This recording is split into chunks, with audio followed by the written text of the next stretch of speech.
February 18th, 2025. Well, I want to get on with this time the current geopolitical situation, which I think is kind of the most topical thing, although it may not be what most people are thinking about. A lot of interesting developments happening. Another weird plane crashed, put the plane upside down and all that, and the ongoing adventure of Doge as it finds a lot of amazing uh, misspent monies. But by the time anybody sees this video, we will have had, I guess, begin the meetings between the Russians and the United States and Saudi Arabia on the issue of the Ukraine war, which is a very major problem in a lot of ways. One which, if it got out of control, could lead to an absolute catastrophe, which is why I focus on it more than maybe most of my viewers do. I've noticed that it's not the most popular videos I do, but at the same time, I think it may be one of the more important ones, considering what the consequences could be if this isn't managed well. At least I think Trump goes in there with the right attitude about it. But the problem we're facing, I think, is that there's a big discrepancy between what I would call the Western perceptions of the conflict and the Russian perceptions. And the truth really at some point won't matter as much as the fact that each of them has differing perceptions and they're going to act on them. I mean, what we're here, and of course with Trump, you never know because Trump has a certain, let's say, a bravado approach to things, in which he doesn't necessarily actually get down to the analytical cases like maybe some other people would. So let's get to where we're talking about here. I mean, I get the feeling that the U.S. is going into this with a perception that to some degree, Ukraine and the West has the upper hand, and that Russia's hurting pretty bad, and they're just really wanting to make a deal. That they're almost, if that's the perception we're going into this negotiation with, I think we're going to find it's not going to go near as smooth as anybody thinks it will. Because we know that, I mean, Ukraine is claiming that they've lost somewhere in the range of about 40,000 troops or something like that, and we all know that that's just not right. Anybody that follows more objective sources on this knows that the casualties are much higher on the Ukrainian side than the Russian side, and that while I would say that if you look at some of the dissonant voices we hear, such as the people on the Napolitano show or Daniel Davis Deep Dive, and things of that sort, because they sometimes kind of overstress the success of the Russians, I think, more than really is warranted. On the other hand, the Russians are basically winning in terms of the battlefield conflict. And from what we can see is the Russian economy is not a collapse or anything like that.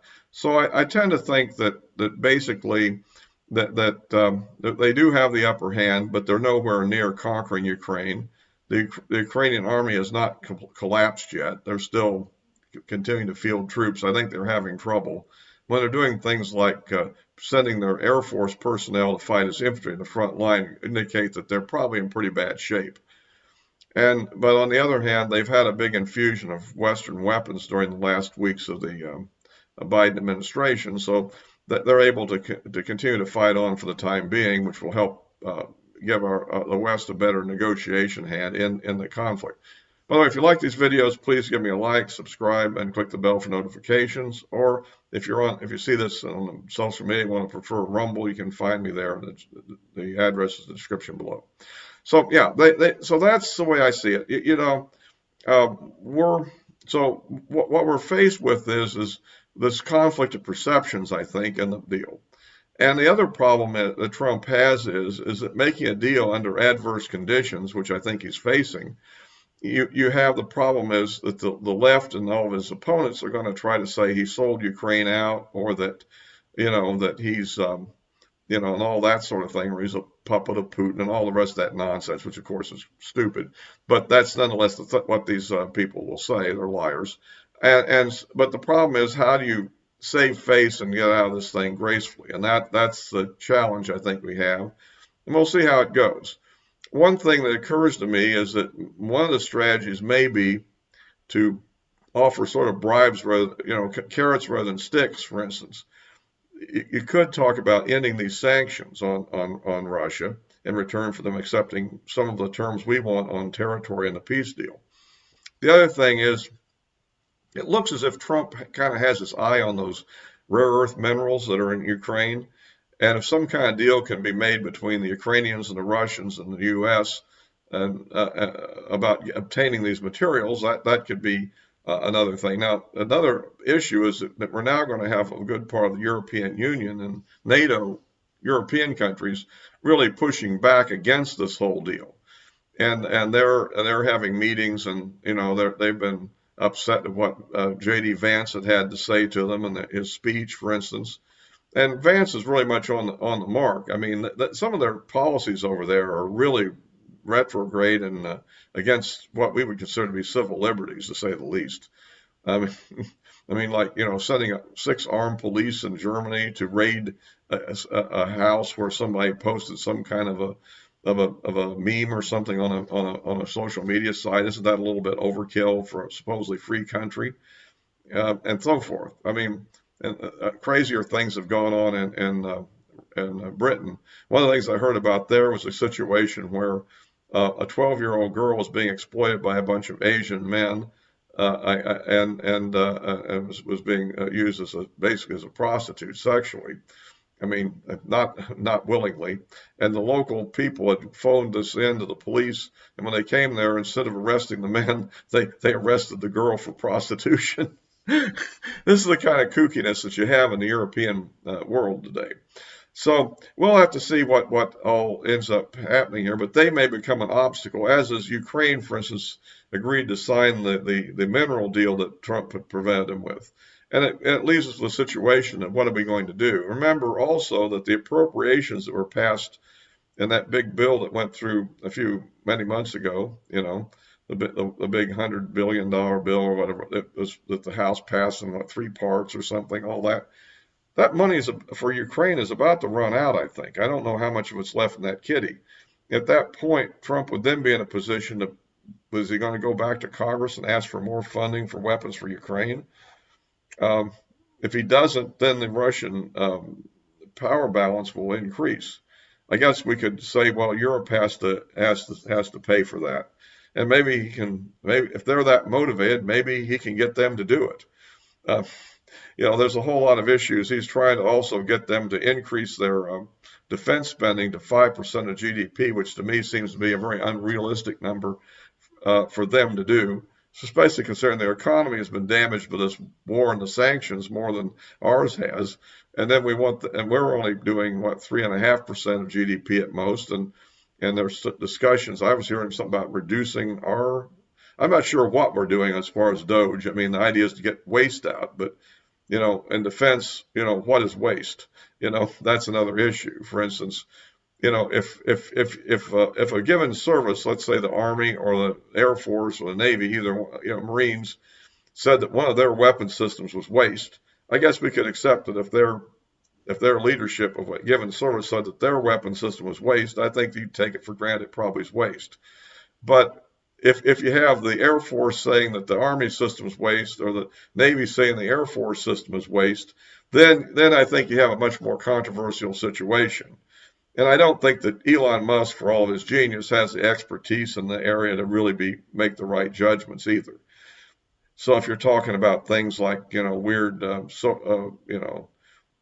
climate change initiatives or trying to make electric powered tanks and things like that, well, yeah, you can cancel that stuff and no big loss.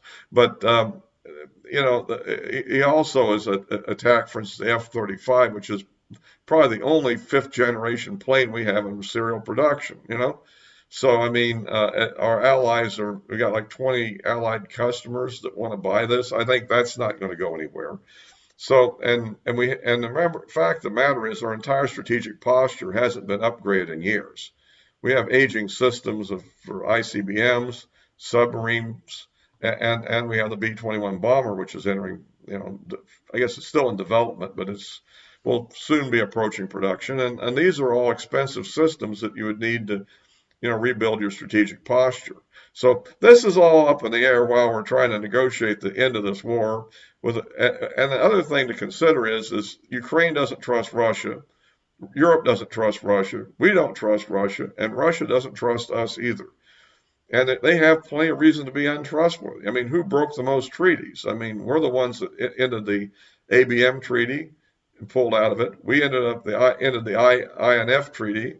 And remember, the reason we did it was largely to build conventional missiles to use against potentially a Chinese threat. And the other issue that's dormant here is China. I mean, we've had Trump's pronouncements on Europe and, of course, Canada and Mexico and Europe and all this stuff. But what about China?